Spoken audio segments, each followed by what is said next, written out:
Despacho. Fernando, bom dia, é um prazer imenso receber você aqui na Nova Veredas FM 89.3, lembrando, a primeira FM estéreo de Bom Despacho, Fernando. Coisa boa, um sucesso, né? É um sucesso. Ô Cláudio, o prazer é meu de estar aqui mais uma vez, falar com você. E, como eu já te disse antes, eu fico às vezes um pouco humilhado com a sua voz, né?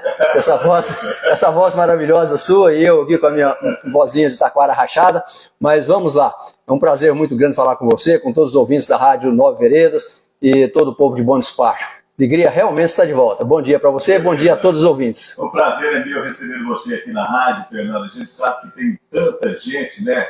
São centenas e milhares de pessoas que estão acompanhando neste momento pela internet, pelo rádio, né? Pessoas que te conhecem aí no Brasil afora, no mundo afora, pessoas que estão aí na região centro-oeste de Minas, pessoas que estão em Bom Despacho te ouvindo, né?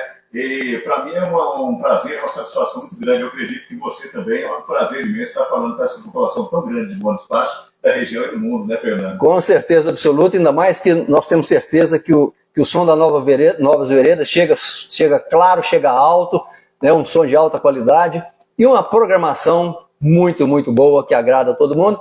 E eu espero que hoje a minha participação aqui também agrade as pessoas. Com certeza, e a audiência vai lá em cima, viu, Fernando? Você contribuiu muito para a audiência de hoje, para que o crescimento da nossa audiência seja muito maior a partir desse Tomara. momento, nós vamos conversar.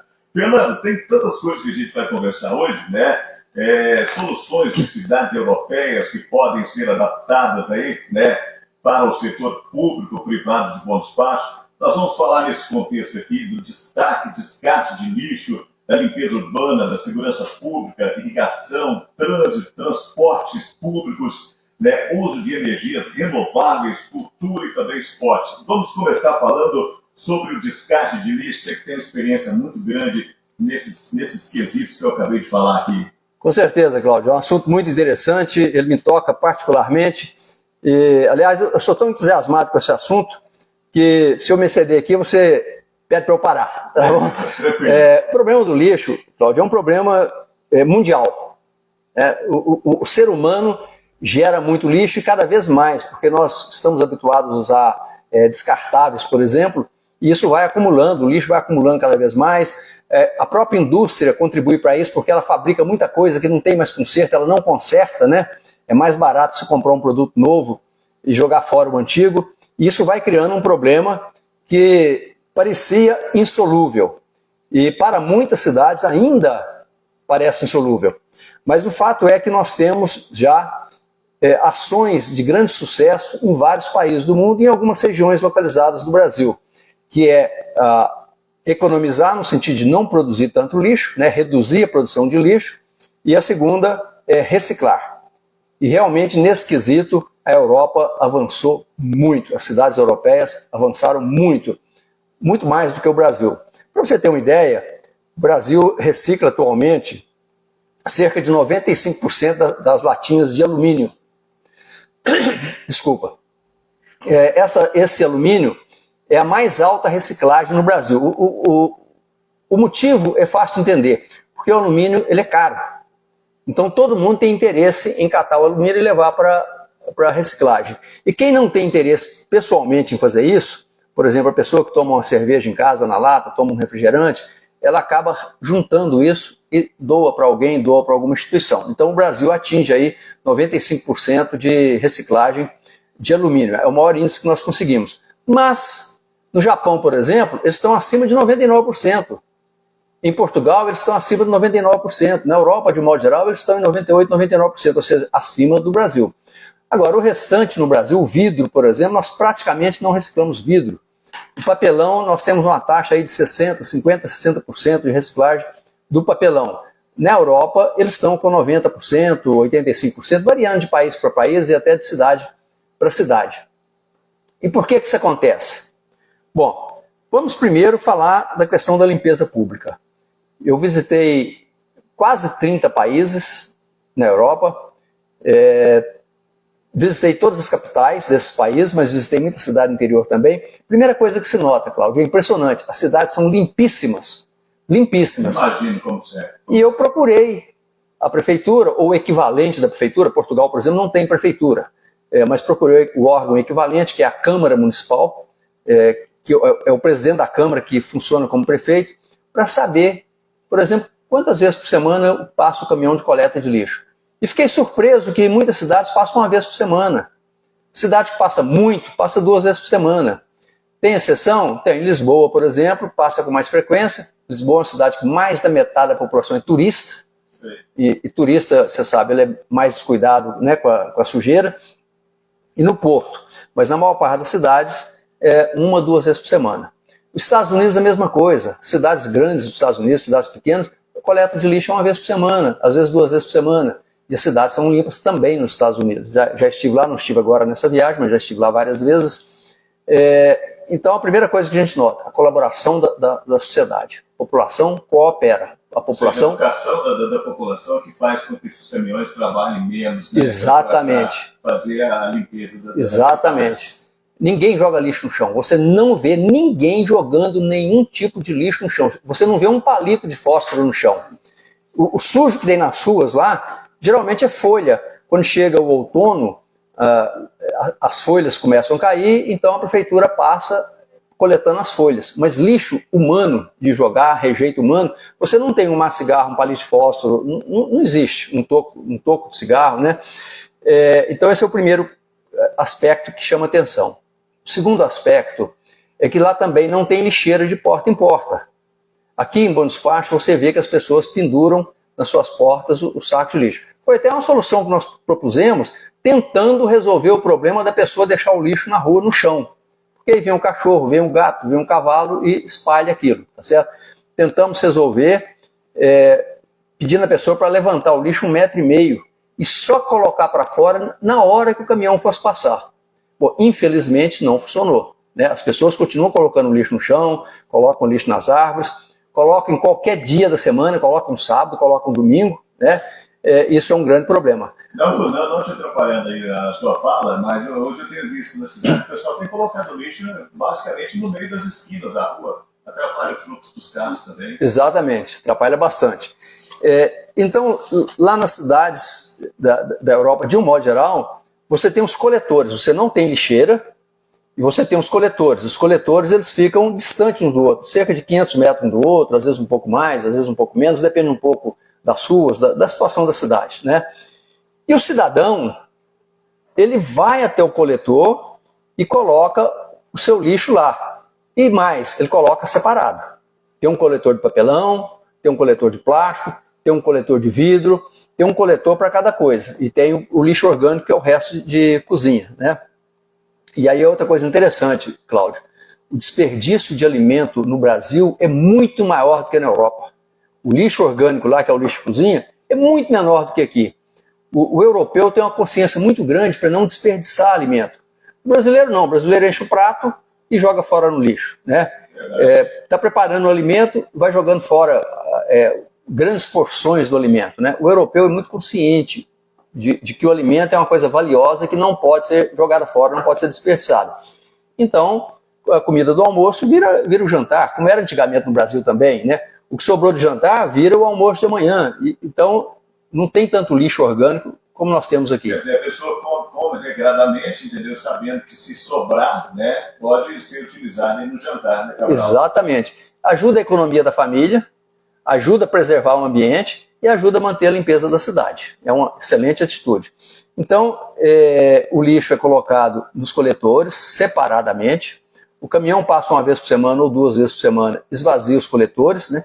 E ninguém reclama de ter que caminhar 200 metros ou 300 metros para depositar o lixo. E ninguém também reclama de ter que ficar com lixo, por exemplo, sábado e domingo em casa, né? Segura em casa, porque vai botar na rua para animal estragar, para animal espalhar, né? Então, a consciência da população ajuda bastante, funciona muito bem a limpeza, funciona muito bem a reciclagem. E olha, Cláudio, a minha esperança é que isso não é uma coisa muito antiga na Europa. Sim. Até 20 anos atrás, 25, dependendo da cidade, ainda havia muito problema. A Itália era famosa pela sujeira das ruas. As cidades grandes, muito turísticas, como Roma, como Nápoles, era uma sujeira enorme. Hoje são cidades muito limpas. Porque o governo aprendeu, a população aprendeu, todo mundo colabora e a cidade está limpa e a reciclagem vem aumentando ano a ano. O vidro, por exemplo, já está em 60%. Varia um pouco de cidade para cidade, país para país, mas está em torno de 60%, 65%. No Brasil, nós estamos em 2%, 3%. Nós não reciclamos vidro. É um absurdo, porque o vidro é 100% reciclável, né? O próprio PET nós reciclamos menos. Então, a aprendizagem minha foi, tem jeito, dá para resolver. O governo faz a parte dele, por exemplo, colocando os coletores adequados, nas instâncias adequadas, e a população colabora. Por exemplo, vai sair de casa de manhã para o trabalho, é dia de colocar o lixo, pega a sacola, não dá trabalho nenhum. Vai pegar o ônibus, no caminho vai ter um coletor, coloca no coletor. No dia que não é de passar o caminhão, deixa guardado em casa, né? O caso do papelão, do vidro, não tem problema. Todo dia você pode colocar no coletor. O coletor está sempre disponível, né? Então não fede, não apodrece, então isso aí não tem problema. O lixo de cozinha tem que ser mais cuidado com ele. Mas é isso aí, eu tenho esperança de que nós vamos poder fazer algo igual em Bom Despacho. O Brasil está um pouco devagar, mas tem solução, né, Cabral? Vamos chegar lá, se Deus quiser, né? Tem solução. Essa tese aí que você está trazendo aí, ela serve para Bom Despacho, para as cidades que integram o circuito da Nova Veredas FM, para prefeitos que estão te ouvindo, né? Com certeza. É uma dica muito boa para esse pessoal aí, né, Cabral? Eu acho que tem solução, as pessoas estão tomando consciência disso, e é bom para todo mundo. Uma cidade limpa, ela é agradável para todo mundo. É um prazer quando a gente recebe um visitante, o visitante diz, olha, como é que sua cidade é limpa? E nós temos cidades limpas assim no Brasil, viu? Já temos cidades bem limpas. Então nós temos modelos para seguir, temos exemplos para seguir. Vamos seguir, vamos fazer a nossa cidade ficar maravilhosa. Nós estamos recebendo aqui nos estúdios 89.3 o ex-prefeito Fernando Cabral. Fernando, vamos falar um pouco sobre a limpeza urbana. Limpeza urbana, Fernando. Pois é, a limpeza urbana em Bom Despacho, ela é uma limpeza cara e ineficiente. Ela é cara porque a prefeitura gasta muito dinheiro com caminhões passando para lá e para cá, com empregados, né, correndo atrás e carregando o caminhão, fazendo muitas vezes isso aí que você mencionou, passa um de manhã juntando, né, aquelas pequenas sacolinhas e colocando na esquina, incomodando o trânsito. Mas por que faz isso, Cláudio? Tem uma justificativa. Se o caminhão parar de casa em casa, onde estão as sacolas de lixo, né, o trânsito não anda. Especialmente de manhã, o caminhão sai de manhã, né, o pessoal está indo para a escola, está indo para o trabalho, não anda. Então vem uma pessoa antes, coletando as sacolas e reunindo num canto na esquina. Sim. E aí atrapalha o pedestre, atrapalha o trânsito.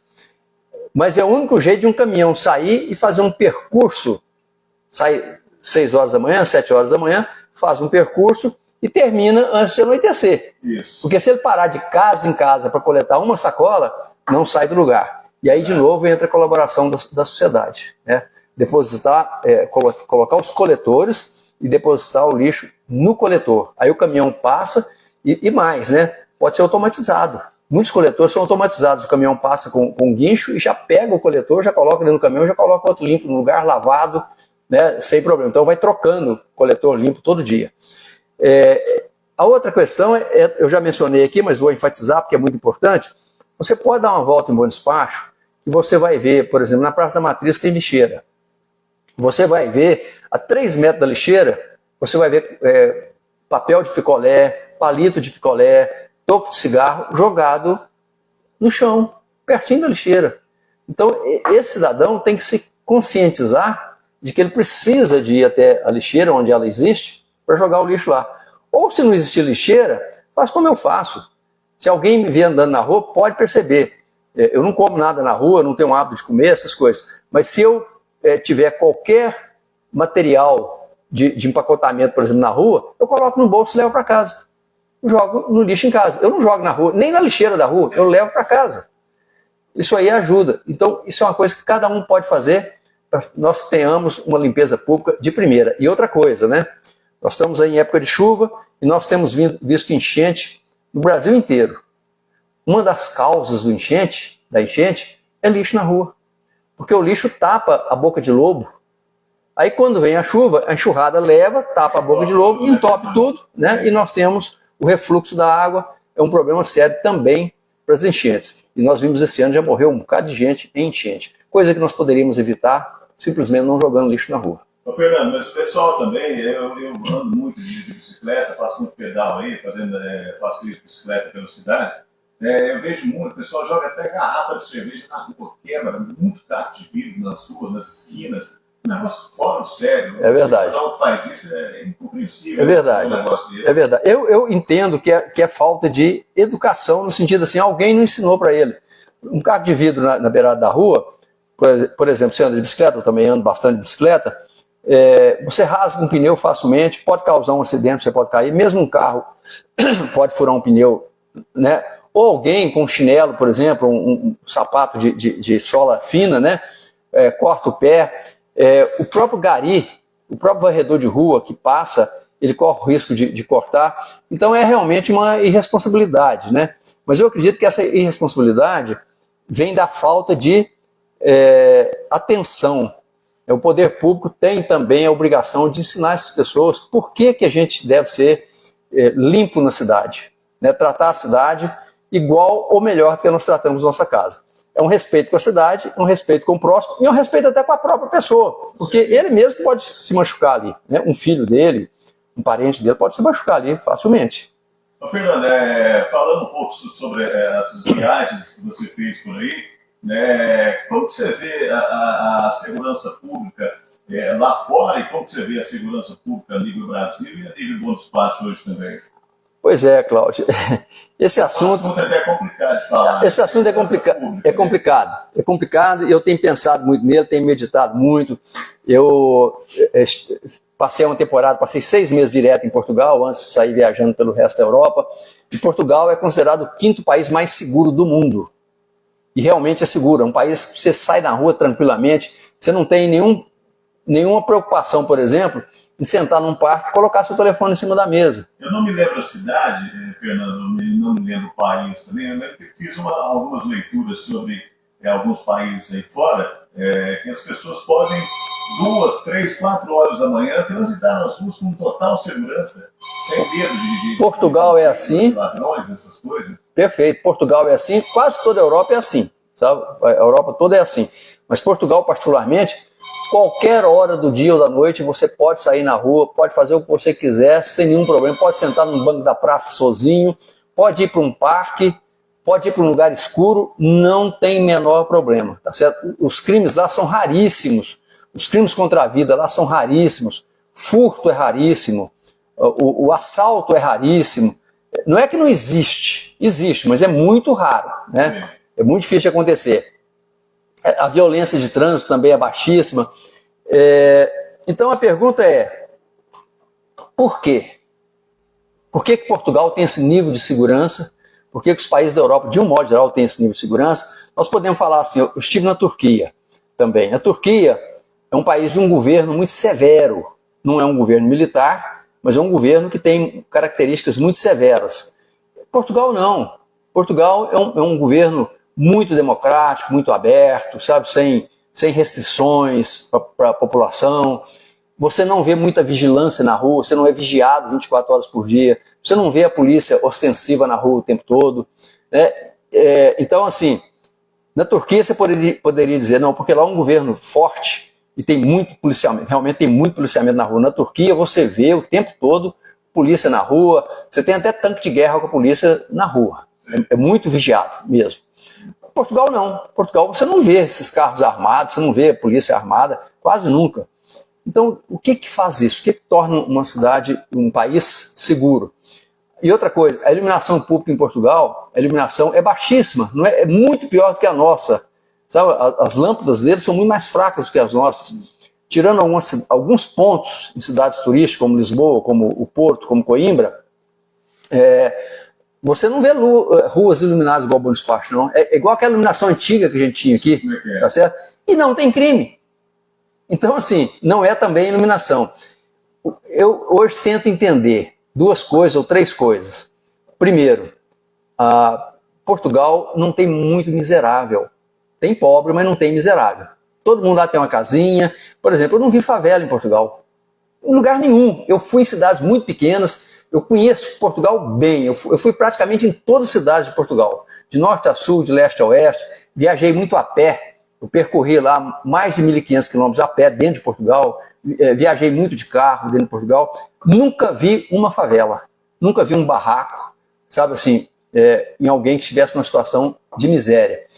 Não vi mendigo na rua, não vi pedinte, coisa que é comum até nos Estados Unidos, tem muito morador de rua, Portugal não tem. Então eu acho que esse é um dos fatores. Lá não tem essa miséria muito grande. Tem pobreza, as pessoas são simples, mas tem uma casinha, tem um atendimento de saúde, lá tem um SUS igual ao nosso, funciona igual ao nosso, funciona bem, tem escola de graça. Então, isso aí, eu acho que isso aí desincentiva a violência. A outra questão, a polícia trabalha muito com inteligência. Ela não é muito presente ostensivamente, você não vê a polícia. Mas quando acontece um crime, geralmente a polícia apura rapidamente, chega no culpado. E aí nós vamos na terceira instância, que é a justiça. Quando chega na justiça, as pessoas são julgadas rapidamente. Se forem condenadas, por exemplo, à prisão, elas são presas, né? Se não forem condenadas, são soltas. Então, essa rapidez é muito importante. O Brasil, é comum um homicida passar 20 anos esperando julgamento, 30 anos esperando julgamento. Então o que acontece? Se essa pessoa for um criminoso contumaz, for um ladrão, por exemplo, ele rouba uma vez, vai para a justiça não julga. Ele rouba 2 vezes, a justiça não julga. Rouba 3 vezes. Ele vai ser julgado depois que ele já roubou 50 vezes. Então, assim, as pessoas acham que a prisão deve ser longa, a pena deve ser severa. Não, a pena não precisa ser severa. Ela precisa ser certa, ela precisa chegar. Então, se o camarada roubar a primeira vez, roubou, pegou 3 anos de cadeia, ficou lá preso 3 anos, quando ele sair, ele vai pensar 2 vezes se ele vai roubar de novo. E se ele roubar de novo, agora não são 3 anos, agora são 6. A terceira vez ele não vai roubar. Porque ele sabe que ele roubou, está preso e vai ficar preso.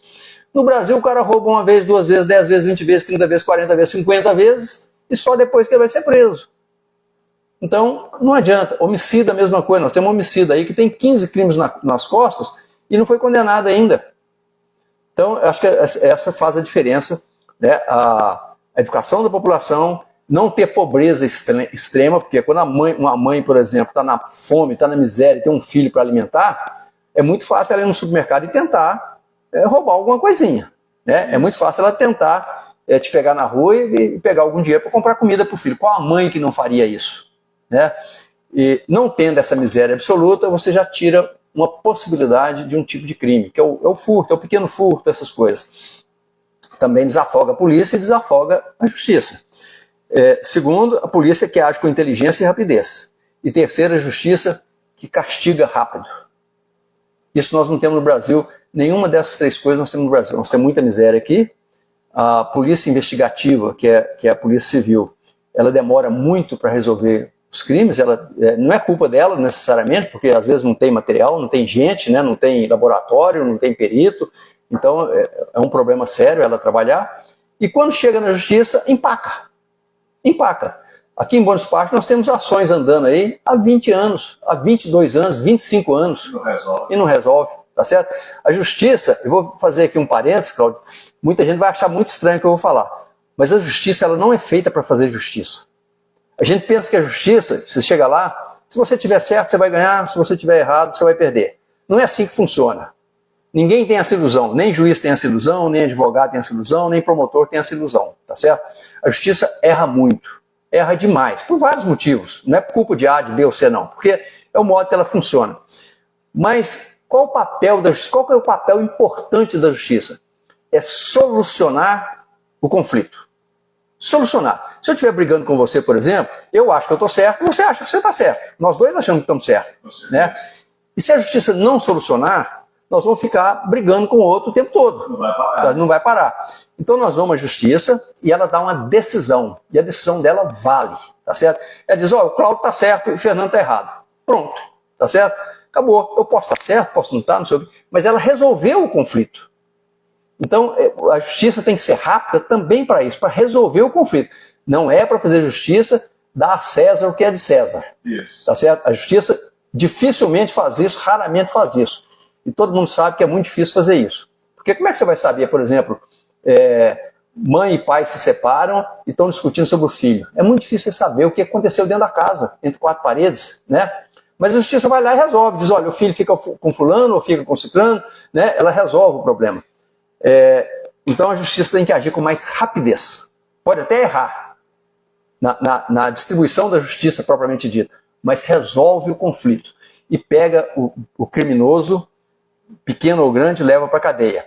Pode ser um mês de cadeia, pode ser 6 meses, pode ser 1 ano, pode ser 2 anos, pode ser 5 anos, dependendo do crime, mas que seja rápido, que a pena venha rápido. Então aí nós não precisamos preocupar, mas quando prender tem que aplicar 50 anos. O que adianta aplicar 50 anos, se você não prende nunca? Não é isso? Falou tudo. Fernando Cabral, aqui na Rádio Nova Avenida FM, né? Um bate-papo super bacana. Fernando, vamos falar agora um pouco sobre irrigação. Tá tomando uma aguinha aí, né? Porque com certeza, vamos irrigar, né? Muito, né? Tem que tomar água para ficar bem tranquilo. Irrigação, então, vamos lá. Pois é, uma das coisas que me impressionaram, especialmente na Espanha e Portugal, e eu digo especialmente na Espanha e Portugal, porque são 2 países que eu andei mais, né? A Espanha, eu atravessei a Espanha toda, de leste a oeste, a pé. Eu saí da França, saí de Lourdes, na França, e fui até Fisterra, que é a última cidade da Espanha antes do mar. Então, isso aí vai dar cerca de 1.000 quilômetros, quase 1.000 quilômetros, né? Fiz tudo isso a pé. Então, eu vi a Espanha muito de pertinho. E também depois eu fiz uma volta de carro. No sentido norte-sul, fazendo zigue-zague, eu fiz uma volta de carro. Então, a Espanha eu conheci bem o terreno da Espanha. E Portugal, como eu fiquei lá 6 meses, viajei muito, saí para correr, saí para caminhar, e tudo também eu conheci bastante. São 2 países bem diferentes em várias coisas. Portugal, por exemplo, não tem montanha alta, mas tem muita serra. É um país de muita serra, né? E mesmo assim, eles têm um sistema de irrigação que funciona bastante bem. Eles combinam a irrigação com usinas hidrelétricas e eles conseguem produzir bastante alimento. Lá, por exemplo, é um campeão, os 2 países produzem muito azeite de oliva, por exemplo, né? Portugal produz uma quantidade enorme de azeite de oliva, produz trigo. A Espanha é um celeiro da Europa. A Espanha produz milho, produz arroz, produz laranja, produz de tudo na Espanha. É impressionante. Milho, por exemplo, eu nem tinha noção que no norte da Espanha, que já é uma região muito fria, encontrei milharais maravilhosos. Eu não esperava que lá nessa latitude norte, mais de 40, que tivesse produção de milho. E tem produção de milho muito boa. E tudo isso é irrigado. Então eles têm canais de irrigação, são canais muito grandes, muito compridos, às vezes com 500 quilômetros, 100 quilômetros, 200 quilômetros de comprimento, 3, 4, 5 metros de largura, 2, 3 metros de profundidade. E é interessante, esses canais vêm sendo construídos há séculos. Eles já vinham construindo, né, há muitos séculos, e agora vão aperfeiçoando com a tecnologia moderna e tudo, vão aperfeiçoando. Muitos desses canais são navegáveis, eles usam também para transportar mercadoria, né, usam também para lazer, para esporte, esses canais. Então, combinando esse sistema de irrigação com a agricultura moderna, eles têm uma produção muito alta. Quando a gente olha a produção da Espanha e compara com o Brasil, você vê que proporcionalmente a Espanha produz muito mais do que o Brasil. Não é que o Brasil não produza muito, o Brasil é campeão de produção. Mas nós temos, por exemplo, Mato Grosso do Sul, que é praticamente maior que Portugal e quase o tamanho da Espanha. Nós temos Mato Grosso, né? Nós temos o Pará. O Pará é maior do que quase a Europa inteira. Verdade. Né? Então, nós produzimos muito, mas numa extensão de terra muito grande. E lá eles produzem muito numa extensão de terra muito pequena. E eles aproveitam tudo que eles produzem. Por exemplo, o trigo. Quando eles colhem o trigo, o talo do trigo, a rama do trigo, vira ração animal. Não se desperdiça. Né? Então eles têm uma tecnologia melhor, têm uma consciência melhor para aproveitar todo o esterco. Eu visitei muitas fazendas de gado, eles têm muita criação de gado intensivo. O gado tem pouco pasto. Mas eles aproveitam tudo para alimentar o gado e depois todo o esterco do gado volta para a agricultura. Então, tem fazenda lá que não entra adubo químico, não entra nada artificial. O próprio gado fornece o adubo que eles precisam nas culturas deles. Não são todas não, mas tem muitas na Itália, por exemplo. Eu visitei uma que tudo é produzido na própria fazenda. Eles não importam adubo de nenhuma natureza e não usam nenhum medicamento. Interessante, a fazenda é tão bem cuidada que não tem doença de gado. E se algum animal eventualmente adoeceu, que é muito raro, eles simplesmente sacrificam o animal e pronto, não tratam, para não usar o antibiótico, etc. Então o rebanho é muito limpo, é aquele rebanho que você pode tomar o leite no pé da vaca sem preocupação. Então, assim, a irrigação funciona bem, essa adubação natural funciona bem, não é toda a agricultura, né? Claro que tem algumas que usam as mesmas técnicas que nós usamos aqui, e eles têm um grande celeiro de alimento lá, que é a Espanha e que é Portugal, que exportam, né? Eles exportam azeite para o mundo inteiro, Portugal exporta muito, muito azeite. E é interessante, Cláudio, Portugal recuperou as suas florestas. 52% de Portugal hoje está reflorestado. Lá chegou a ficar praticamente sem árvore nenhuma, e hoje 52%. É uma situação muito melhor do que o sudeste brasileiro, o sul do Brasil, o sudeste do Brasil. Quer dizer, que eles viram o estrago que eles fizeram e recuperaram, né, as florestas, os bosques. Lá tem muito parque aberto à visitação, sabe, muita área assim, reflorestada, ou umas poucas naturais também, que é aberta à população para você visitar. E tem mais, lá tem caça. Eles conseguiram voltar com a caça, voltar com veado, voltar com porco, voltar com vários animais, e na época de caça eles liberam e as pessoas podem caçar. Quer dizer, não destrói até acabar, né? Mata um certo tanto e depois os animais se recuperam. Então, houve uma aprendizagem que nós podemos aprender aqui também. Beleza, vamos lá então, são 9 horas e 45 minutos aqui no seu rádio, estamos conversando com o ex-prefeito Fernando Cabral, está tomando uma aguinha ali, né? A gente conversa bastante. Fernando, eu creio que o pessoal está bastante ansioso para que o senhor pudesse falar um pouco sobre o trânsito em Bom Despacho, principalmente o trânsito no centro de Bom Despacho, que a gente vê que no horário de fluxo, na parte de 7 da manhã, 5 da tarde, é um trânsito realmente terrível. Gostaria que o senhor falasse, mencionando as viagens que você fez lá fora, no contexto Europa, né, Brasil e Bom Despacho. E falar um pouco também sobre as placas de carga e descarga, os horários aí que as pessoas podem estacionar e não podem estacionar os seus veículos, né? Às vezes eu paro o carro lá em cima, quase na Cruz do Monte, né, para não poder parar aqui no centro. Se o senhor acha que poderia ter um horário destinado a partir de 7 horas da noite, você pode estacionar em qualquer região da praça, eu não sei se tem, eu acredito que deve ter, né, eu acho que deve se compreender somente no horário de pico, né, e que é cobrado as taxas, e lógico é cobrado as taxas porque a pessoa usa, devidamente preciso cobrar essas taxas para que as pessoas possam estacionar os seus veículos no centro. Gostaria que o senhor falasse para a gente, no seu entendimento, né, dos trabalhos que você já fez aqui em Bom Despacho sobre o trânsito, no contexto geral. Ok. Esse é um excelente tema e é muito polêmico, né? É interessante porque as pessoas leigas, elas sempre têm solução para o trânsito. Todo mundo sabe como solucionar o problema de trânsito, né? E no mundo inteiro, o trânsito não tem solução. Essa é a verdade. Solução ideal, que é aquela que todo mundo quer ter uma vaga para parar, e todo mundo quer entrar na rua e nunca encontrar engarrafamento, essa solução não existe. Isso aí tem que deixar bem claro, porque nós estamos com o carro na rua, né? O automóvel começou a ser produzido em grande quantidade em 1905, mas nós já tínhamos carros antes, e antes dos carros já tínhamos carruagens, carroças, carro de boi, que já provocavam engarrafamento nas cidades grandes. Naquela época, Rio de Janeiro, Londres, Nova York, Paris, já tinha engarrafamento de carruagem, de cavalo, né? Então é um problema muito antigo, ele vem sendo enfrentado já há muito tempo. Mas o fato é que, né, vamos começar dizendo isso aí. Não existe solução para acabar totalmente com o engarrafamento e para arranjar estacionamento para todo mundo.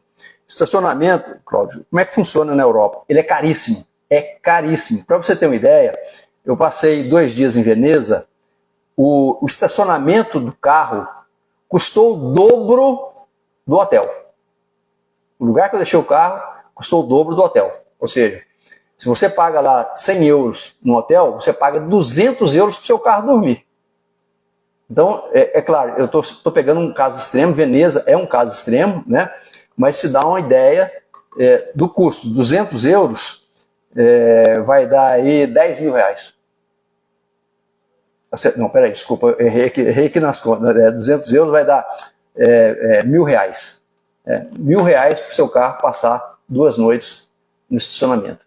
Bom, o resto da Europa, em muitas áreas, as áreas centrais da cidade, geralmente o estacionamento é nessa base de preço, as regiões bem centrais, né? Aqui em Bom Espaço seria a Praça da Matriz e o entorno aqui, uns 200 metros em volta, seria nessa faixa de preço. E mais, se o seu carro é velho, você não pode entrar, só pode entrar com carro novo. Aí varia de cidade para cidade, mas geralmente o carro, tem lugar que o carro tem que ter menos de 3 anos de vida, ou menos de 4 anos, varia. Você paga uma taxa para isso, mesmo o carro sendo novo, você paga uma taxa, tem que levar um selinho no vidro, porque eles querem tirar os carros do centro.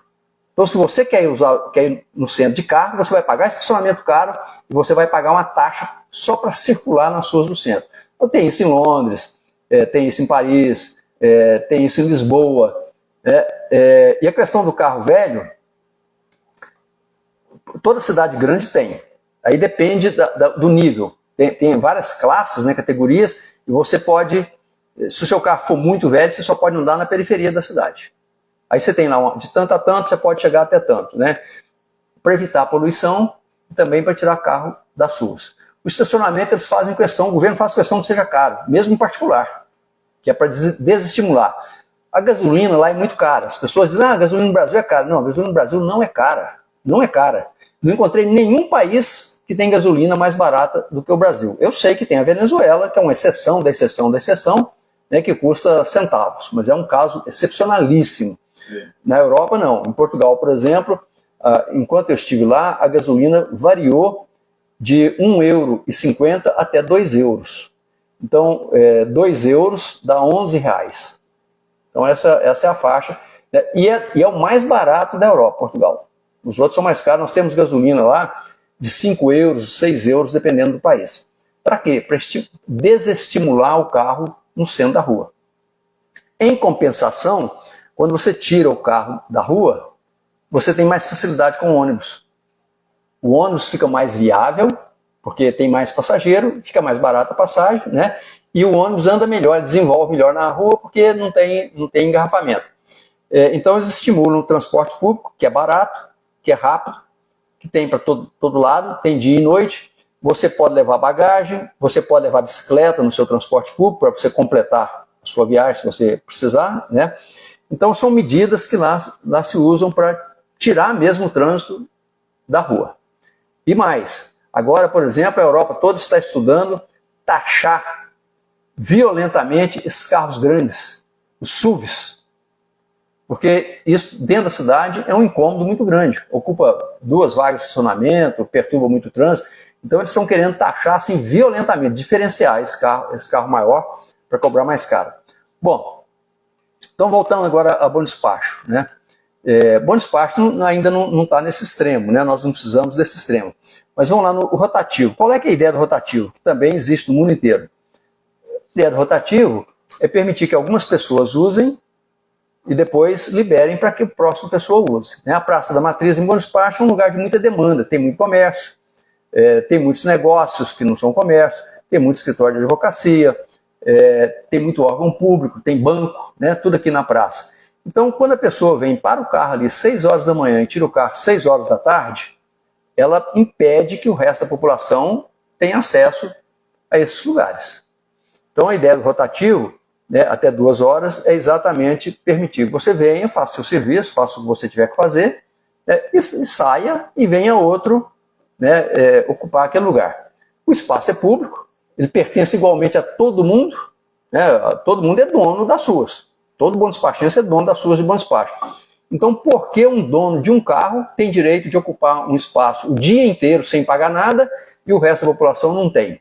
Então, o estacionamento rotativo, estacionamento pago, ele é justo, porque quem está usando um espaço público para fins particulares indeniza a população pelo uso.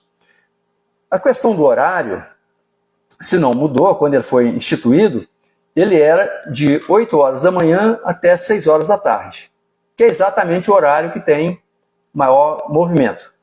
Eu acordo muito cedo, eu acordo geralmente 4h30 da manhã, 5 horas, e às vezes eu venho aqui na praça nesse horário, e noto que o Bom Despacho está mudando o padrão. Antigamente, todo mundo começava a trabalhar às 7. 6h30 já tinha muita gente na rua. Hoje em dia, 8 horas da manhã ainda não tem quase ninguém na rua. O pessoal está começando a trabalhar 8h30, 9 horas, né? 9 horas.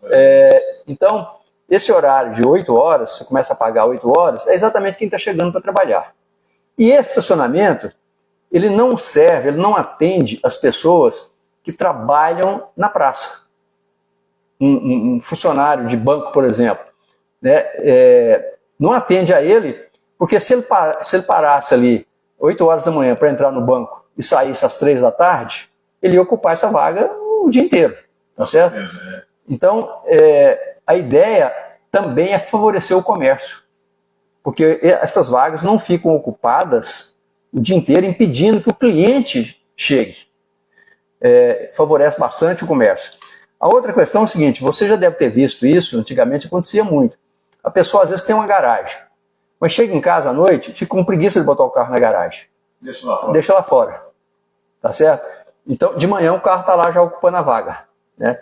O pessoal que ia para Nova Serrana, pegava um ônibus aqui, estacionava o carro na praça, ia trabalhar em Nova Serrana e o carro ficava o dia inteiro ocupando a vaga. Então, o estacionamento rotativo resolve esses problemas. E ele deve ser feito, a duração dele, o custo e o alcance dele, quer dizer, a região que ele abrange, tem que ser revisto periodicamente, né? Porque o trânsito muda. Essa é uma questão do estacionamento rotativo e da proibição de parar em determinados lugares. Carga e descarga é um problema seríssimo. Aí o cidadão precisa ter compreensão e a prefeitura precisa fazer um trabalho também muito atento, para não ter abuso. Porque é claro que precisa de carga e descarga, né? A loja precisa chegar a mercadoria dela, essas coisas todas. Mas hoje em cidades grandes, geralmente carga e descarga é só durante a noite. Então, por exemplo, tem cidade que libera de 8 da noite às 4 da manhã, tem cidade que libera de 6 da tarde até 5 da manhã, 6 da manhã. Então, trânsito pesado, a carga e descarga pesada só é feita à noite. Então, dá um alívio grande para a população, né? Isso é uma coisa que dá para fazer. A outra coisa que cidade grande também faz, as lojas têm que ter galpão fora do centro. Então, quando chega um caminhão com uma carga grande, vai para o galpão fora do centro, não incomoda a cidade. E caminhonetes vêm trazendo a mercadoria do mostruário, né, para a loja. É uma caminhonetezinha, um carro menor, que não atrapalha tanto o trânsito, né? É uma coisa rápida, descarrega uma geladeira, descarrega um televisor e pronto. Também é uma atitude que nós podemos e devemos tomar em Bom Esparta. Nós até já tínhamos ensaiado isso, analisar isso aí com as lojas e tudo, para ver o que nós podemos fazer para melhorar. Nós temos o problema da caçamba. A caçamba, muita gente reclama. A caçamba está ocupando uma vaga. Ora, como é que você vai fazer? Você precisa fazer uma reforma no prédio, você precisa construir um prédio, tá certo? Todo mundo pode precisar. Precisa hoje, precisa amanhã. Então, a caçamba resolve o problema porque não surge cidade. Já tira o entulho, já joga na caçamba, depois leva a caçamba. Vai, temporariamente, ocupar uma vaga de carro. É inevitável isso. Então, nós temos que ter um pouco de paciência com isso e compreensão. Porque, assim como ele está precisando da caçamba hoje, amanhã nós é que vamos precisar, né? Então, é claro, a caçamba tem que ser bem estacionada, ela não pode ficar torta, ela tem que estar sinalizada, ela tem que ter uma coisa reflexivo, né, um refletor para não ter perigo de acidente. Também quem coloca o entulho nela tem que ter muito cuidado para jogar dentro dela e não em volta dela, sujar as ruas. Há vários cuidados, mas é um mal necessário para a cidade. Da mesma forma, essas passagens, né, quando você está construindo, a prefeitura autoriza fazer uma passagem bem protegida para o pedestre. O pedestre não pode ter o trânsito dele interrompido. Mas é claro que a obra também precisa de avançar no passeio. Então, ali tem uma colaboração mútua, né? O pedestre é protegido, ele dá uma voltazinha e tal, mas ele é protegido, e ao mesmo tempo o proprietário consegue fazer a obra que precisa. Então, Cláudio, trânsito é um assunto complicado. E agora eu vou falar num assunto aqui que toca o coração de muito bonespartiense. Chama sinal de trânsito, semáforo, tá certo? Tem muito bonespartiense que adora a ideia de encher a cidade de sinal de trânsito, tá certo? De semáforo. Aqui nós temos um, não é? Temos um. Isso. Temos um. Você precisa ter outros, Fernando? Não, acho que não. Hoje em dia, não. Esse é exatamente o problema. As cidades estão tirando os semáforos. O semáforo atrapalha o trânsito. As pessoas acham que o semáforo resolve o problema de trânsito. Não, o semáforo atrapalha o trânsito. Onde é que precisa de semáforo?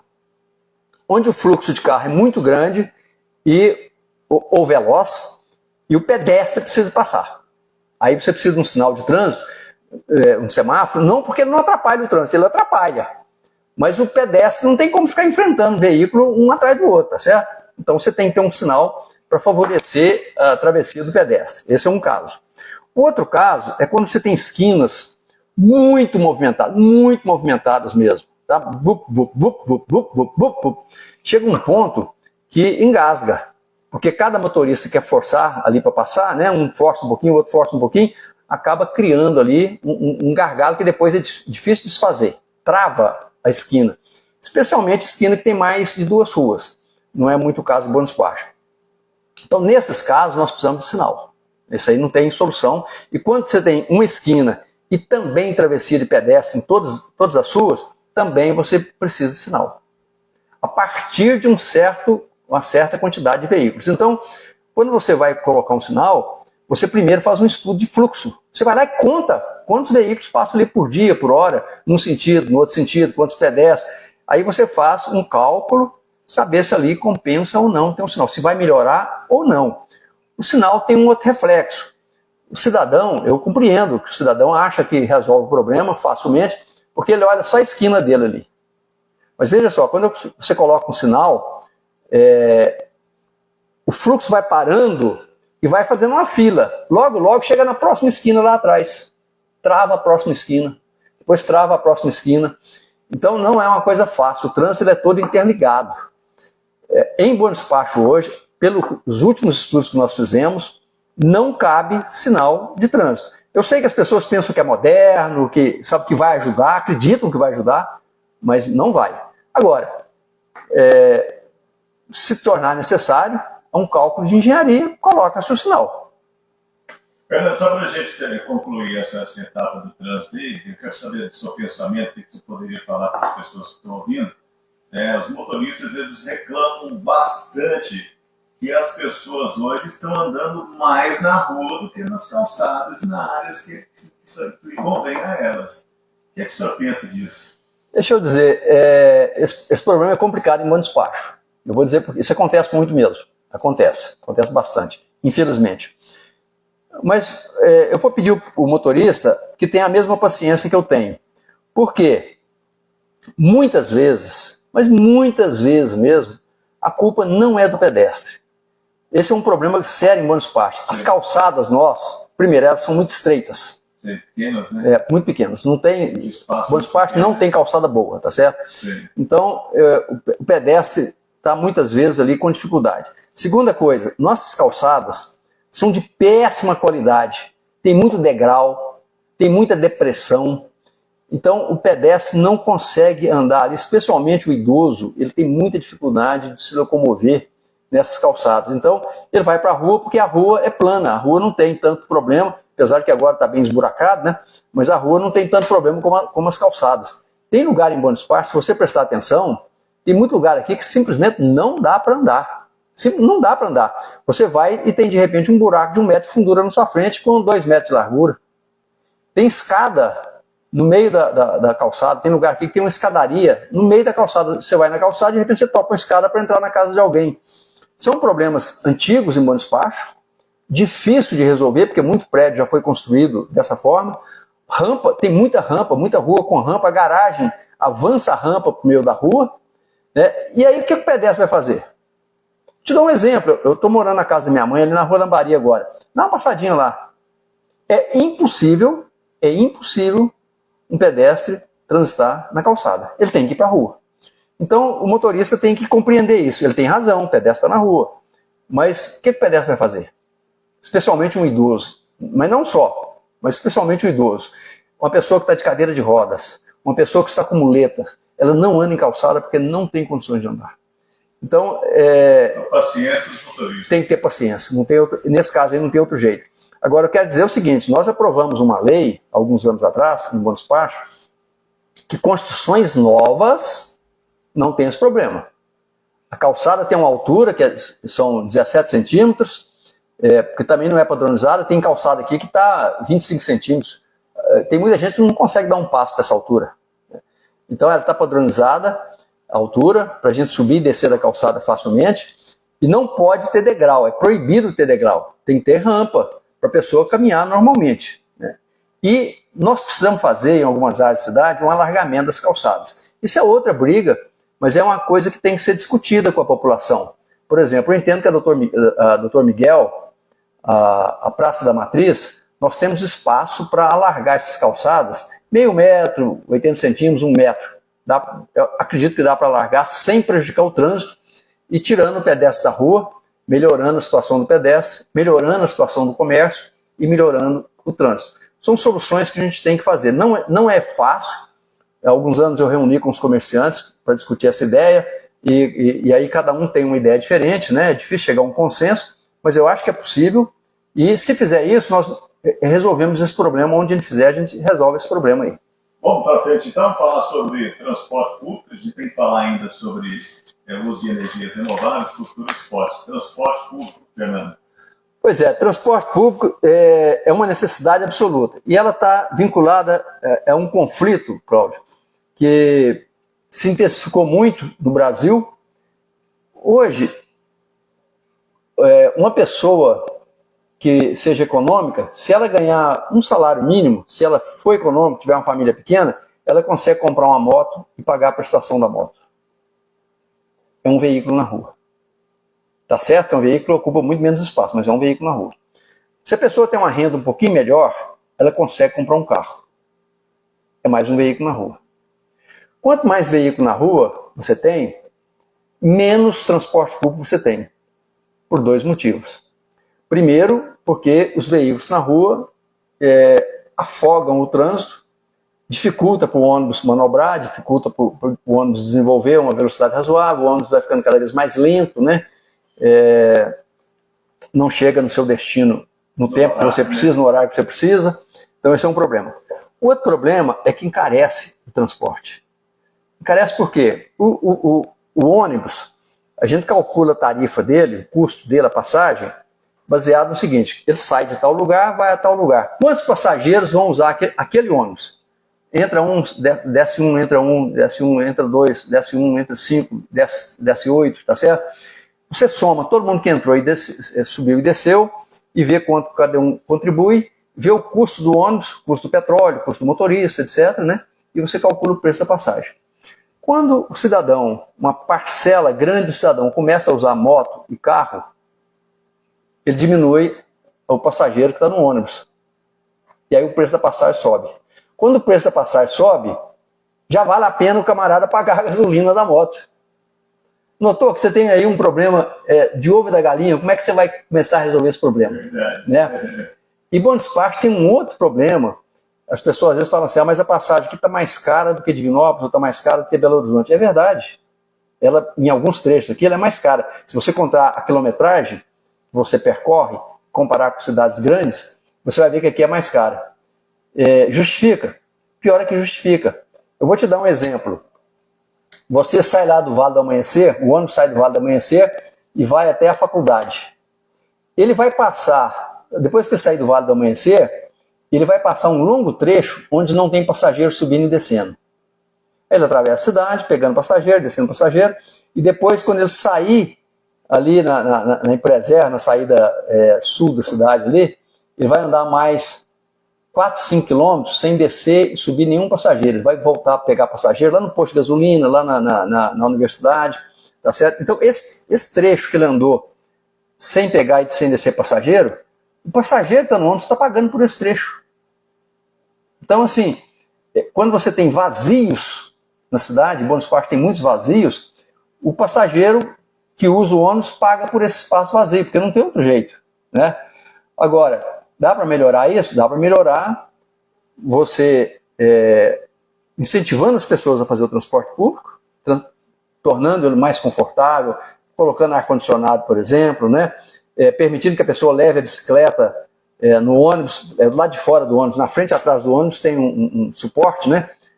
Antes de embarcar, você vai lá e coloca a sua bicicleta. Então, às vezes, você vai para um lugar que o ônibus não chega até aquele lugar, mas chega a 500 metros, chega a 1000 metros, você leva a sua bicicleta e acaba de chegar de bicicleta, por exemplo, né? Isso funciona muito, muito bem, muita gente usa isso na Europa. E também eu acho que está na hora da prefeitura fazer um estudo de viabilidade dela subsidiar uma parte da passagem. ajudar com a parte da passagem. Nós já temos cidades no Brasil que conseguem fazer isso com dinheiro rotativo, ou grande parte com dinheiro rotativo. A prefeitura cobra o estacionamento na cidade inteira, quem quiser usar seu carro vai usar e vai pagar o estacionamento. E o dinheiro do estacionamento usa para pagar a passagem ou diminuir o preço da passagem do transporte coletivo. Então, quem quer usar carro, que vai poluir a cidade, que vai ocupar a rua pública, né, ajuda a pagar aquele que quer andar de transporte público. Também é outra forma. Você vê, tem soluções, se não para resolver completamente ao gosto de todo mundo, mas pelo menos melhorar para todo mundo. Tem solução. Beleza, vamos falar então agora de uso de energias renováveis, Fernando. Pois esse é um assunto que me entusiasma muito, porque Bom Despacho é um lugar muito favorável para produzir energia fotovoltaica, ou seja, aquelas placas solares. Nós já temos em vários lugares, eu mesmo tenho uma pequena usina funcionando muito bem, sabe? É uma economia muito grande. Eu pagava 300, 400 reais, até 500 reais de energia elétrica, hoje eu estou pagando 50 reais. Sim. Então é uma economia muito grande. Bom Despacho é um lugar excelente para produzir energia fotovoltaica. E a Europa investiu muito nisso. Qual a diferença do Brasil e para a Europa? Você tem uma diferença muito favorável ao Brasil e você tem uma diferença muito desfavorável ao Brasil. Qual que é a diferença favorável ao Brasil? Sol. Não tem nenhum país europeu que tem sol igual ao Brasil. Mas a diferença é muito grande. Nós temos muito mais sol do que a Europa. Muito mais dia de sol, sol muito mais intenso, sol mais brilhante. Então, no mesmo metro quadrado, nós produzimos às vezes o dobro ou até o triplo de energia que a Europa produz. Então nós temos uma vantagem muito grande, a nossa energia fica muito mais barata do que a europeia. E qual a desvantagem do Brasil? A desvantagem do Brasil é que nós temos uma burocracia muito grande que luta contra a fotovoltaica. O maior inimigo da fotovoltaica hoje no Brasil, em Minas e em Bom Despacho, chama-se CEMIG. A CEMIG é um obstáculo muito grande à fotovoltaica. Ela atrasou tanto que ela pôde a instalação de fotovoltaica e hoje em dia, se você fizer um projeto que não custa nada para a CEMIG, nem um centavo para a CEMIG, mas que gera benefício para a cidade inteira, você vai levar 2, 3 anos para aprovar o seu projeto, a CEMIG vai criar todo tipo de dificuldade e depois que aprovar e você instalar, ainda corre o risco dela não ligar. Acredita-se que hoje em Minas tenha cerca de 700 projetos prontos, produzindo energia e jogando fora. Fernando, antes de você concluir aí, a gente recebe as contas da gente da CEMIG em casa. Eu não sei se está dentro do padrão de concepção da CEMIG fazer isso. Por exemplo, se você recebeu 68, 70, 78, 79, por exemplo, para pagar, você só paga acima de 80. Se, por exemplo, não der 80 reais, é cobrado no outro mês 2 vezes. O que você pensa sobre isso? Olha, isso aí eu entendo que a CEMIG... Se der 70 reais, você não paga, você vai pagar só na outra. Vem no boleto da CEMIG, não tem como você pagar. Você vai pagar, não, esse aqui não tem que pagar não, tem que ser acima de 80. Aí o cidadão está lá com o seu dinheirinho para pagar, quando chega no outro mês, ele tem que juntar 160. Eu acho isso errado, porque quem tem uma conta pequena, geralmente são pessoas de menor renda, né? Pessoas que têm mais dificuldade na vida. E quando acumula uma conta, quer dizer, ela não pode pagar uma conta, esse dinheiro ela usa para outra coisa, porque precisa, tá certo? Ela não vai ficar guardado na gaveta esse dinheiro para o próximo mês. Então eu acho que isso aí prejudica muito o cidadão. Eu até entendo lá da CEMIG, que é simplificar, que é a burocracia dela, etc. Mas ela, ao fazer isso, ela está prejudicando o cidadão de pequena renda, o cidadão de menor consumo, tá certo? E esse é exatamente o que precisa de benefícios, precisa de apoio, precisa de ajuda, tá certo? Então eu acho que isso aí é errado, a CEMIG está fazendo é mais uma coisa errada que ela faz, né? Mas eu estava dizendo, eu acho até que o cidadão deve reclamar ir lá na Câmara, lá tem um setor de consumidor, e fazer uma queixa lá, ou então na Assembleia Legislativa fazer uma queixa contra isso. Isso é altamente prejudicial ao interesse do consumidor. Isso não beneficia o consumidor. E eu entendo que a CEMIG não deveria e não pode fazer isso. Bom, o que tem oposto disso aí na Europa? A Europa facilita tudo que você precisar para você instalar fotovoltaica. Tem países como a Rússia, por exemplo, que ajuda a financiar pesado, sabe? Ela abre estrada, ela coloca os postes, ela coloca a fiação, ela faz uma série de ajudas para você produzir sua energia fotovoltaica. Portugal, você não paga imposto nenhum, e tem lugares lá que eles te ajudam a pagar, eles pagam a metade do custo, pagam 25% do custo. O Brasil está ao contrário. Você paga imposto para placas, agora até nesse período, agora, nesses dias agora, tiraram o imposto temporariamente, alguns impostos. A CEMIG cria um monte de dificuldade, ela cobra caro, cobra muito caro. Nós temos, essa usina minha, ela atende a 20 e poucas residências. As residências, cada uma delas paga de 50 a 90 reais sem energia, não é para usar a energia, só para usar o fio da CEMIG, tá certo? Para levar a energia até a casa. Eu acho isso absurdamente caro. Então, o Brasil precisa de abrir os olhos para a energia fotovoltaica, o nosso potencial é muito grande, nós podemos, não precisamos mais de energia hidráulica, nem tem como mais construir no Brasil, é muito caro, é muito complicado, não tem mais bons lugares para construir, né?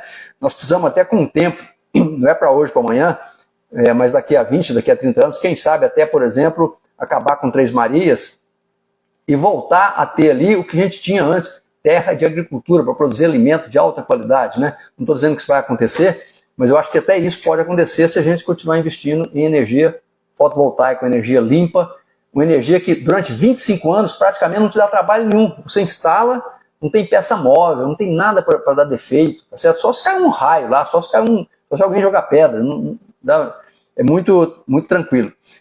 Então, nesse sentido, o Brasil está indo contra, tanto o governo federal, a ANEEL está indo contra, e em Minas a CEMIG dificulta demais. A CEMIG tem que mudar de atitude e beneficiar o produtor de energia fotovoltaica. Você, para colocar na sua casa, por exemplo, é um investimento relativamente pequeno, em 2 anos você paga. Você já deixa de pagar energia, paga as placas e deixa de pagar energia, tá certo? Deveria ser uma coisa muito simples, porque tudo é você que faz. Você vai lá instalar as placas, uma empresa que você contrata, né? Coloca as placas, ligou o fio, é só o relógio que tem que trocar e pronto. Não tem nenhum aborrecimento para a CEMIG, mas ela não está facilitando. Então esse é o lado negativo da fotovoltaica no Brasil. Mas na Europa o incentivo é muito grande e os países estão produzindo muito, tanto energia eólica, que é a do vento, lá tem muito, Portugal tem muito, nas serras todas estão ocupadas com usinas eólicas. E a fotovoltaica, os telhados e as chamadas fazendas. As fazendas são placas que você... não é porque está na fazenda, não, é porque quando você tem muitas placas, uma usina com muitas placas, o pessoal chama fazenda de fotovoltaica, né?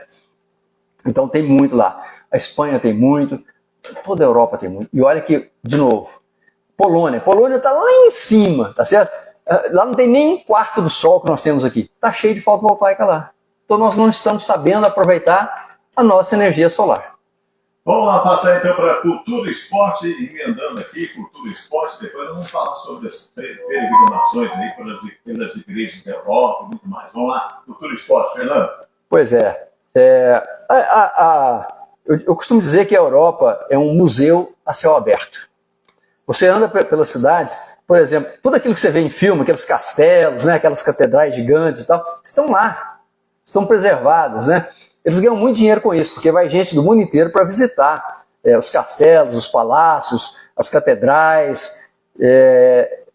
Então, assim, é um museu, a Europa é um museu a céu aberto. E tem também os seus museus também muito sofisticados, muito antigos, né? E de todo tipo. Em Lisboa, por exemplo, é impressionante, lá deve ter, eu estou falando um número aqui de cabeça, eu estou exagerando de propósito, né? Deve ter 100, 150 museus, é incrível a quantidade de museu que tem lá, você sai de um e entra no outro, sai de um e entra no outro, é um museu de tudo que tem lá, é uma maravilha do ponto de vista cultural. Mas eu fiz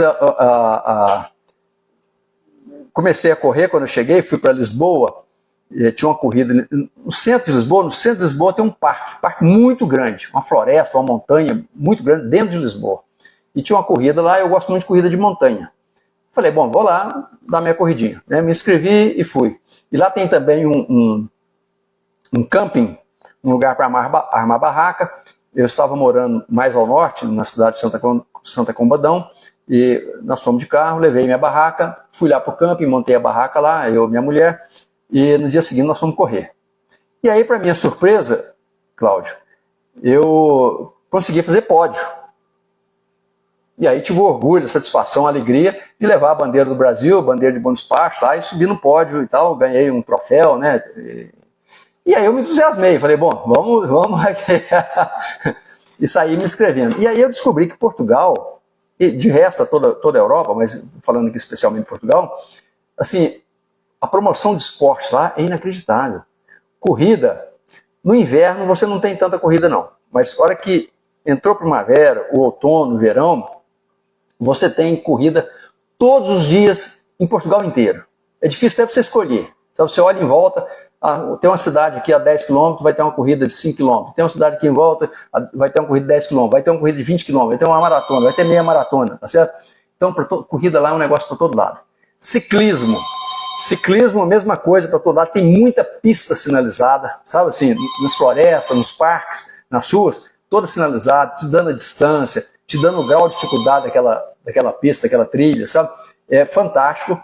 Você pode rodar Portugal inteiro em trilhas de bicicleta, informações muito claras, você tem no celular todas as informações sobre as trilhas. Então comecei a participar dessas corridas, especialmente de montanhas, mas fiz corrida de rua também, 10 km, 5 km, fiz muito meia maratona, que é uma medida que eu gosto muito, é meia maratona, eu sou bem chegado em meia maratona, especialmente meia maratona em montanha, eu gosto bastante. E fui conseguindo troféus praticamente em todas elas, quase todas eu fiz pódio, tá certo? Na minha faixa etária. Em alguns casos eu até ousei, me inscrevi, eu estou com 72 anos, já vou fazer 73, mas em alguns casos eu me inscrevi, por exemplo, na faixa de 50. Eu concorri com gente mais jovem do que eu, né?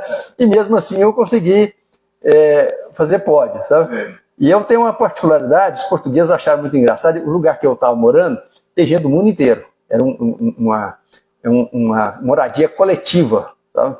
Então tinha sul-africano, tinha inglês, tinha americano, tinha francês, tinha gente do mundo inteiro lá.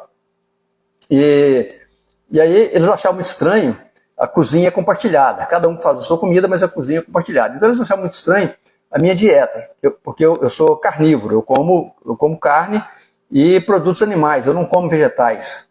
Eu não como nenhum tipo de farinha, bolo, pão, nada disso. Eu só como carnes em geral, ovo, queijo, toicinho de porco, essas coisas assim. Aí eles falavam, mas você é atleta, você só come isso aí, você não come pão, você não come farinha, você não come... Não como. Não, você não dá conta de fazer nada. Como eu comecei a fazer pódio, né? Eles falaram assim, como é que pode? Como é que pode? Você sai daqui, você come um bife de manhã e vai correr. Você come 4 ovos de manhã e vai correr. Você não leva um docinho, você não leva nada de carboidrato, açúcar e tal. Não levo. Eu só como proteína e gordura. Né? Muita gordura, não é pouca não, é muita gordura. Eu como um tablete de manteiga sem piscar. Aí eles achavam aquilo estranho, sabe? Assim, você não vai dar conta de correr, você não vai dar conta de correr. Então, o esporte lá é muito incentivado. E toda cidade pequena, não precisa de ser cidade grande não, cidade pequena, cidade com 5 mil habitantes, 4 mil habitantes, tem uma praça de esporte. Isso me impressionou muito, sabe?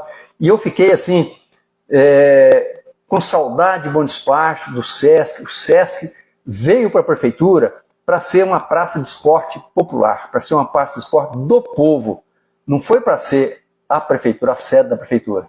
E eu assim, lamento muito que tenha se transformado no que transformou, e acabou que o povo perdeu o acesso.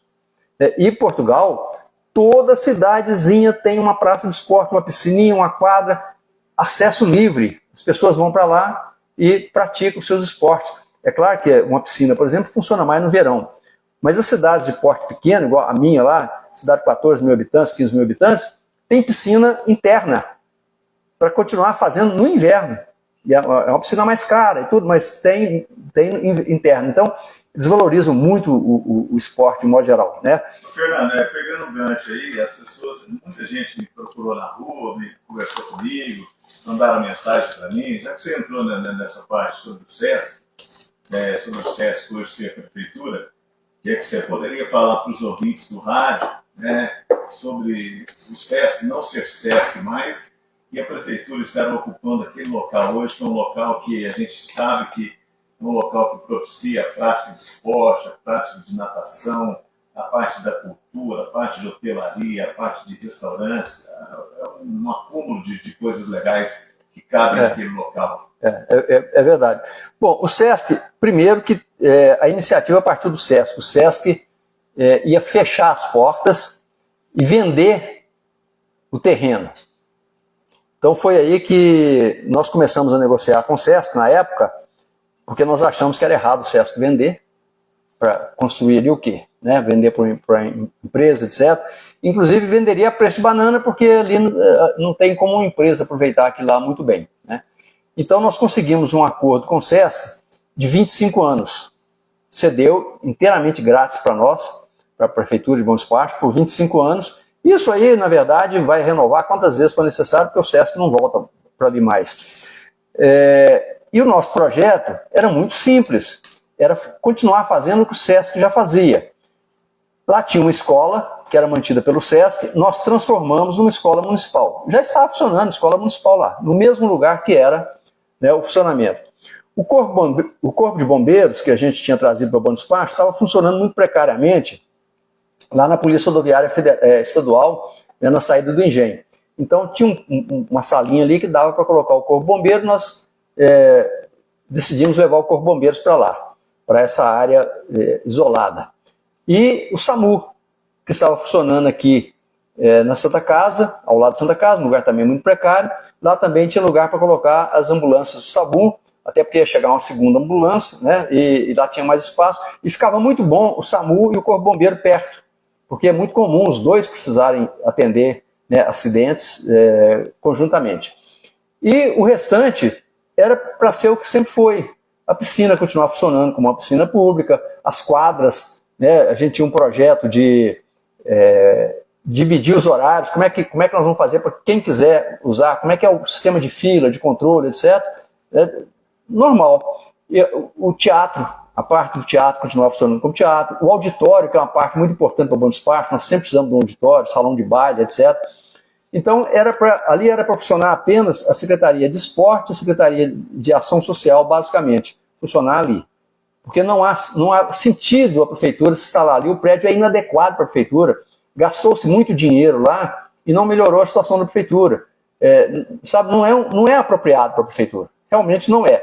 Para a Prefeitura sair de onde ela estava, o ideal seria sair para um prédio próprio, que inclusive tem o projeto para fazer ali onde está o fórum, aquele terreno todo ali é da Prefeitura, o fórum, a casa do advogado, tudo ali é da Prefeitura. E ali tem um projeto para construir também um prédio próprio da Prefeitura.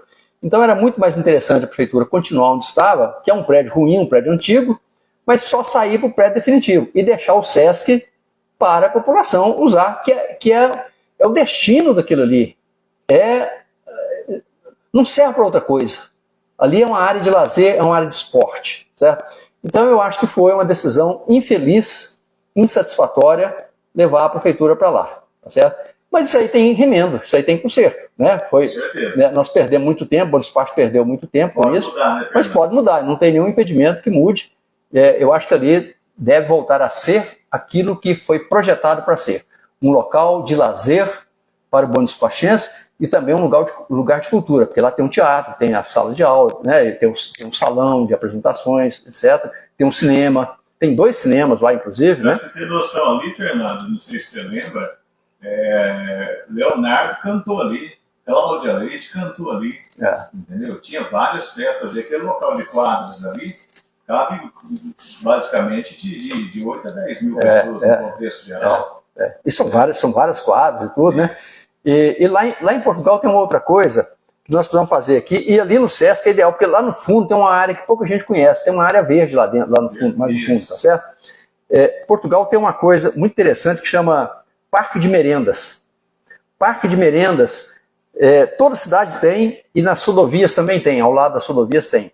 Parque de Merenda é um parque que tem churrasqueira, tem água, tem banheiro.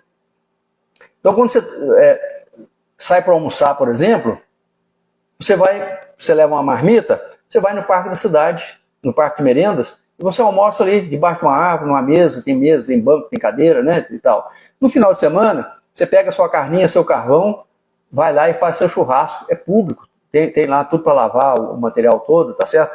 Quase toda cidade em Portugal tem isso, parque de merenda. E nas rodovias também, você vai fazer uma viagem, de tempos em tempos, cada 100, 150 quilômetros tem um parque de merenda, você para fazer seu almoço, etc. Eu, quando eu viajava, eu raramente almoçava em restaurante. Eu levava, minha comida é muito simples, é ovo, carne, queijo, né? Eu levava um fogareirinho, parava num parque de merenda, fazia o meu almoço e depois tocava a viagem. E nas cidades, quantas vezes eu e minha mulher, vamos fazer um almoço lá no parque? Vamos. E aqui em Buenos Aires tem muitos lugares para isso. O Parque da Mata do Batalhão, por exemplo, muito bom para isso. E o Sesc já tem lá churrasqueira, já tem várias coisas, dá para atender a população que quer fazer um churrasquinho no final de semana, não tem como fazer em casa, ou tem muitos amigos, não cabe em casa, vai para lá. E lá no fundo também dá para fazer esse tipo de atividade. Então ali eu acho que é um lugar hoje muito mal aproveitado, extremamente mal aproveitado. Mas, como eu disse, dá para recuperar.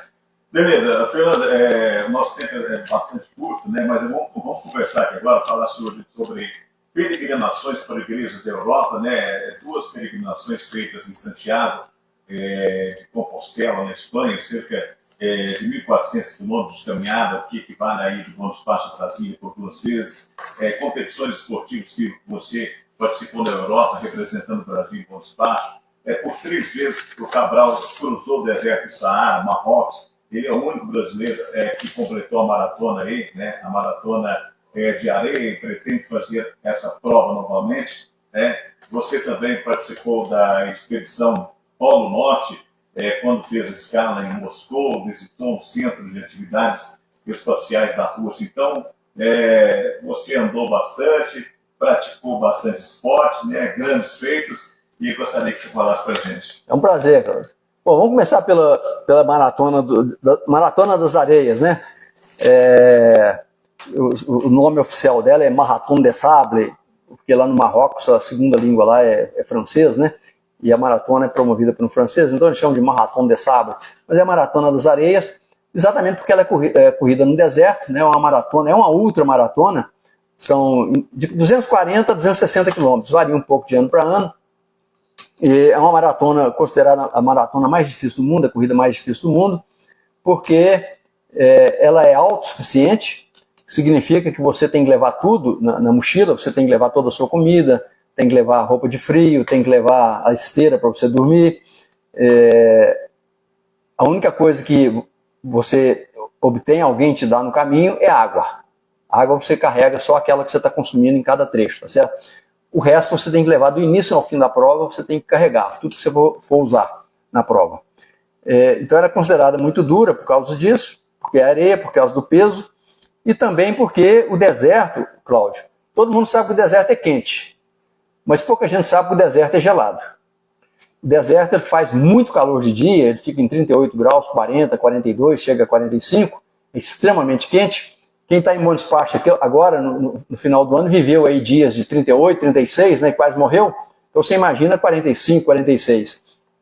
Mas de noite, a temperatura cai muito. Ela vai para 3 graus, 2 graus, 4 graus é o normal, né, à noite. Então você levanta às 6 da manhã, está frio, às 7 da manhã já está quente, vai quente até 6 da tarde, 6 da tarde esfria, assim, quase que em 15 minutos esfria.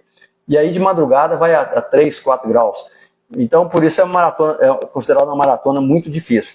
Eu realmente sou o único brasileiro que fez 3 vezes, já fiz 3 vezes, e eu conheço 2 brasileiros que já fizeram uma vez. Se não me engano, somos 3 brasileiros que fizemos essa maratona, conseguimos completar essa maratona. De lá, eu queria correr uma maratona no Polo Norte. Fui para correr uma maratona no Polo Norte. Então, eu saí direto de lá do Marrocos, fui para Moscou, fiquei 3 dias em Moscou. Em Moscou, eu fui visitar o museu e o setor de treinamento como cosmonautas. Né? Fui lá conhecer aquelas naves espaciais russas, né? A Soyuz, fui lá ver o Sputnik, fui lá ver a área de treinamento. É uma coisa fantástica, sabe assim, toda a história da conquista espacial, começando pouco depois da guerra, né, em 46, 47, que começaram os movimentos e tudo, até o sucesso do Sputnik em 1957, toda a história está lá. E a gente vê também ao vivo as pessoas hoje lá trabalhando, você pode visitar, e tudo. Tem áreas que você não pode entrar, mas de modo geral você pode ver muita coisa. De lá eu fui para a Sibéria, em Katanga, na Sibéria, temperatura de -40, e aí nós tivemos um pequeno problema de tempo lá, chegamos e começou a nevar, sem parar, dia e noite nevando, e ninguém saía de lá, de nada. Avião nenhum voava, ônibus nenhum andava, carro nenhum, nada. Paralisou tudo, e eu acabei ficando lá 10 dias esperando passar a nevasca.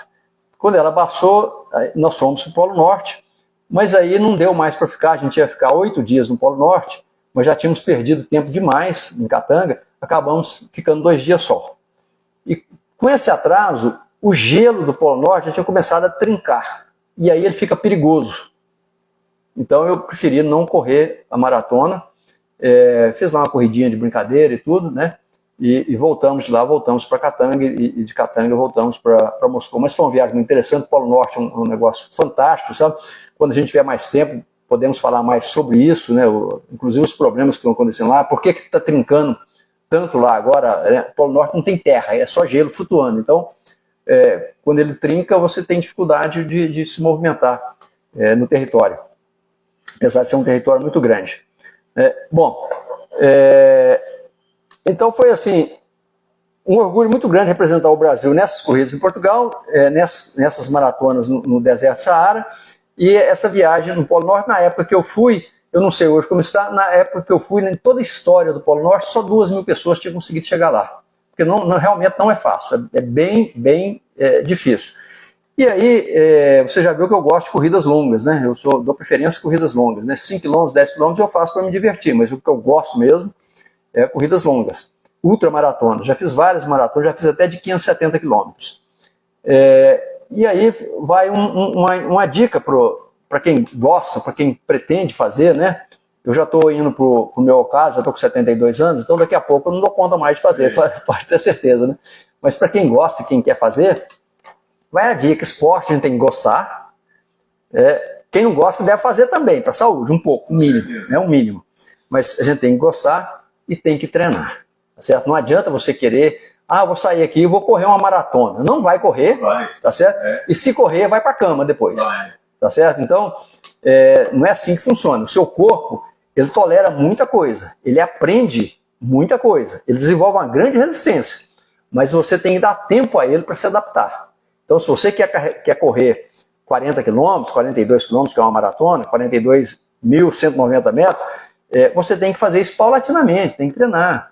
Se quer correr 10 km, você tem que treinar. Uma corrida mais veloz do que uma maratona, você tem que treinar. Então, essa é a dica que eu já aproveito e já dou. Tá certo? Fazer de 42, acho que vou treinar um ano, viu? Te digo o seguinte: 21 já. 4 meses, você sai de zero e faz uma maratona. Você não vai ser o campeão dela, né? Você vai fazer, vamos dizer, em 4 horas, tá certo? Com certeza. 4 meses de treinamento, você faz uma maratona na sua idade, você faz uma maratona em 4 horas. Na minha, não. Na minha idade, eu já vou para 6 horas, já vou para 7 horas, né? Alguma coisa assim. E um jovem, com 4 meses, ele vai para uma maratona de 3 horas e meia, 3 horas e meia, né? Agora, é técnica e treinamento. Maratona, a gente costuma dizer, isso não é uma corrida de 5 km, isso é uma maratona. A alimentação também é adequada. A maratona é uma corrida que você calibra o gasto da sua energia, tá certo? Você sai calibrando, economizando, porque tem muita coisa pela frente. Agora, por exemplo, na Sexta-feira da Paixão, nós vamos correr, não é correr, é caminhar o João Giló, são 21 quilômetros. Quase qualquer pessoa consegue fazer, mas caminhando devagarzinho. Se não treinou e correr, vai ficar com as pernas duras, provavelmente não vai terminar, e se terminar vai ficar com as pernas duras aí uma semana, né, paralisado. Então é outra dica que eu dou. E com relação à peregrinação, Cláudio, essa é uma parte, você foi estrategista, deixar para o final, que essa é uma parte que me entusiasma muito, né? As pessoas vão a Santiago de Compostela por motivos religiosos. Eu costumo dizer que eu fui lá por 3 motivos. Um é espiritual. Eu acho que espiritual é mais abrangente do que religioso. Religioso, você está fechado numa crença. Espiritual, você está aberto. para os seus sentimentos, para a sua alma, para o seu coração. Então foi uma viagem espiritual. Foi uma viagem cultural, porque você o tempo todo passa pela história de Portugal, pela história da Espanha, pela história da Península Ibérica e pela história da própria Europa. Então ela tem um aspecto cultural muito importante, muito significativo. E é uma viagem atlética, porque eu fiz a pé. Então a primeira, eu saí de Fátima por um motivo também assim emotivo, porque quando eu tinha 17 anos eu fui a Fátima, eu estava na Marinha de Guerra, na Marinha do Brasil, e nós fizemos uma viagem à Europa, nós paramos em Lisboa e eu peguei um ônibus e fui a Fátima. E na época eu trouxe umas lembranças para minha mãe, e minha mãe ficou muito satisfeita e tal, e de vez em quando ela falava nessa viagem a Fátima. Então, quando eu fiz a primeira peregrinação para Santiago, eu achei interessante rememorar isso, né, e sair de Fátima. Então, eu saí de Fátima e passei por Coimbra, passei para o Porto, e fui subindo até Santiago de Compostela. E aí, as três coisas, né? Eu estava caminhando aí na faixa de 30 até 45 km por dia, é o aspecto atlético. Eu estava visitando os castelos, visitando os mosteiros pelo caminho, as igrejas, tem muita igreja, e cada lugar desse você tem momentos de pensar na sua alma, no seu espírito, né, no mundo, etc. Então, você vai cultivando as três coisas ao mesmo tempo, até Santiago. Depois de Santiago, eu voltei a Portugal e fui de carro até uma cidade chamada Fisterra. Fisterra vem do latim Finisterra, que significa o fim do mundo, o fim da terra. Porque os antigos achavam que lá o mundo acabava, que é o ponto mais extremo da Península Ibérica, na Espanha, né? Então chama o fim da terra, Finisterra.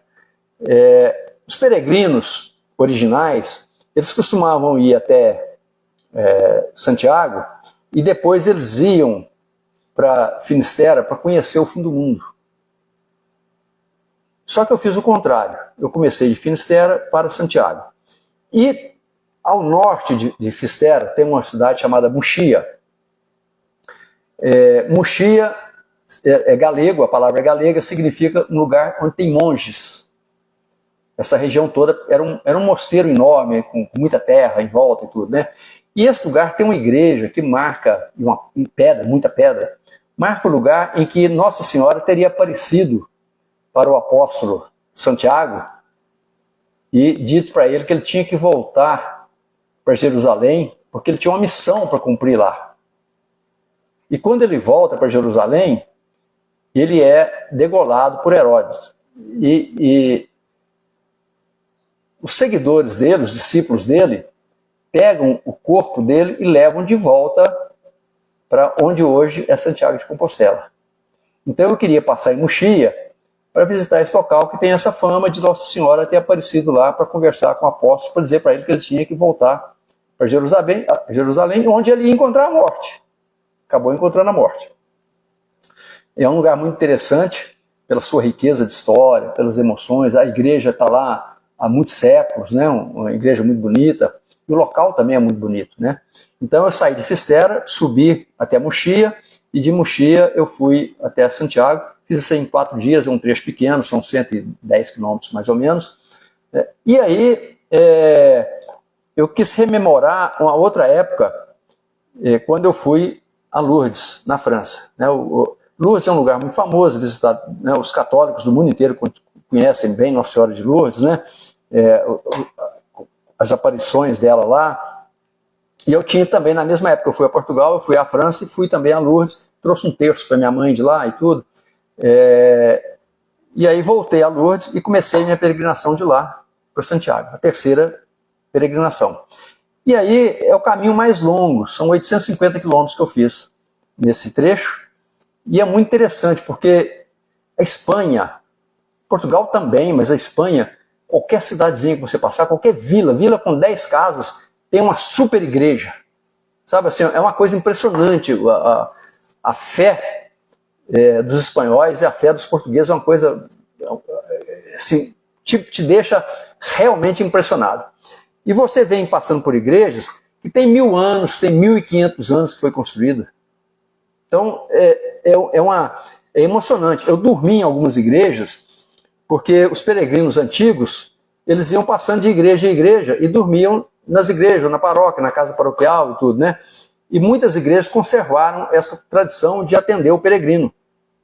Então você chega, as primeiras vezes é até estranho, que você chega, você está vendo a igreja, aí você entra, é uma igreja normal, geralmente tem uma portinha ali e alguém te atende e te leva para um lugar que tem lá um colchão no chão, ou tem um beliche, alguma coisa assim. E também é interessante porque é de graça. Você não paga nada, embora eles peçam uma contribuição que você avalia quanto que é, né? E também, geralmente, eles te dão ainda um jantar e um café da manhã. Quando você chega, eles te dão um jantar, te dão um café da manhã. Então, normalmente, todo mundo contribui, né? Todo mundo dá lá 10 euros, 8 euros, 12 euros, etc., pela dormida, pelo café da manhã e pelo jantar, que é muito barato, é muito barato. E tá lá as plaquinhas, contribua se quiser, com quanto você quiser. Então, sempre que era possível, sempre que eu tinha uma igreja dessa, eu fiquei nessa igreja, porque é um lugar muito bom para meditar, essas igrejas antigas, né? Aí todo mundo dorme cedo, porque está todo mundo cansado e tudo. Então, a hora que o pessoal começa a ir para a cama, você dá um pulinho lá na igreja, dá uma olhada, pensa, né, e medita um pouco na vida, as coisas todas. Então, é uma peregrinação muito interessante, sabe? Até você chegar em Santiago, né, onde é o máximo, é o pico, né? E também, essa da França, eu fiz o mesmo caminho que Paulo Coelho fez. Paulo Coelho é famoso no mundo inteiro por ter feito o caminho de Santiago. Com uma diferença, ele não completou o caminho. Apesar de ele ter escrito um livro, ser famoso por esse livro, né, ele é muito respeitado lá em Santiago, tudo, mas ele parou num local chamado Cebreiro, um lugar muito bonito, no alto de uma montanha, muito bonito, com as casas muito antigas, mas ele parou lá e de lá ele acabou de chegar de ônibus. E eu fiquei lá um dia no Cebreiro e depois acabei de chegar em Santiago. E aí foi depois dessa terceira peregrinação a Santiago que eu iniciei a minha viagem pelo restante da Europa. É isso aí, assim, em termos breves, né? Porque o assunto é longo. É isso aí. Agradeço a você, Fernando, pela entrevista aqui na rádio. Espero que você tenha gostado do trabalho que eu venho fazendo em frente à Rádio Nova Veredas, em frente à comunicação em bom espaço, né? E quando você precisar, você pode ter certeza que as portas da Veredas estarão sempre abertas a você para a gente conversar mais. Um abraço e muito obrigado. Cláudio, muito obrigado a você. Sou eu que agradeço muito pela oportunidade de bater esse papo excelente com você. Para mim foi muito bom, foi muito produtivo, foi enriquecedor. Com seus ouvintes da Rádio Veredas, aí pelo Bom Despacho inteiro e toda a região, né? É uma satisfação muito grande e eu me coloco à sua disposição, qualquer assunto. Eu costumo dizer assim que não tem censura, né? Sim. Nós temos que conversar e nós temos que prestar conta das nossas coisas e também incentivar as pessoas, como na área de esporte, por exemplo. Muita gente fala assim, eu já estou velho para fazer esporte. Ninguém está velho para fazer esporte, né? Olha para mim, eu estou com 72 anos, eu passei uma doença muito grave, passei espondilite anquilosante, fiquei de cama. O esporte me recuperou, o esporte me tirou da cama e me deu saúde de volta. Eu agradeço muito ao esporte, isso aí. Então, vamos divulgar e vamos trabalhar isso aí também, o esporte. Muito obrigado, até a próxima oportunidade, é uma alegria estar aqui. Valeu, Fernando, um abraço, obrigado pela participação aqui no programa.